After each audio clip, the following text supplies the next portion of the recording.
بسم الله الرحمن الرحيم. وعباد الرحمن الذين يمشون على الأرض هونا وإذا خاطبهم الجاهلون قالوا سلاما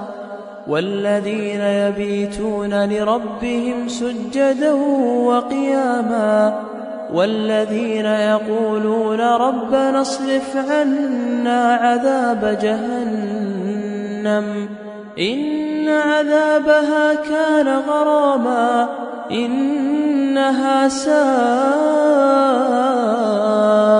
مستقرا ومقاما والذين إذا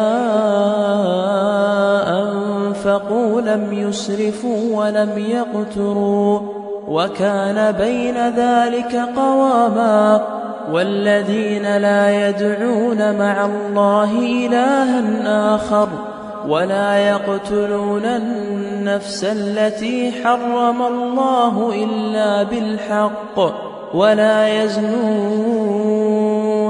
ومن يفعل ذلك يلقى ثاما يضاعف له العذاب يوم القيامة ويخلد فيه مهانا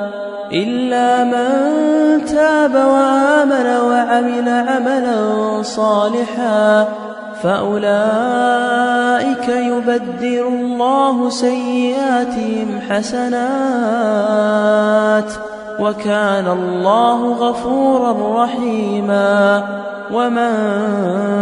تاب وعمل صالحا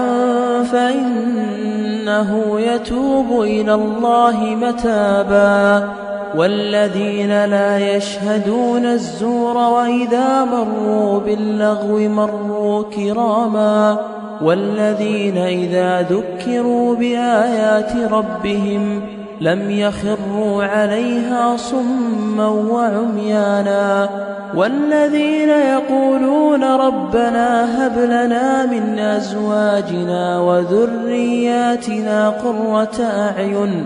واجعلنا للمتقين إماما أولئك يجزون الغرفة بما صبروا ويلقون فيها تحية وسلاما خالدين فيها حسنت مستقرا ومقاما قل ما يعبأ بكم ربي لولا دعاؤكم فقد كذبتم فسوف يكون لزاما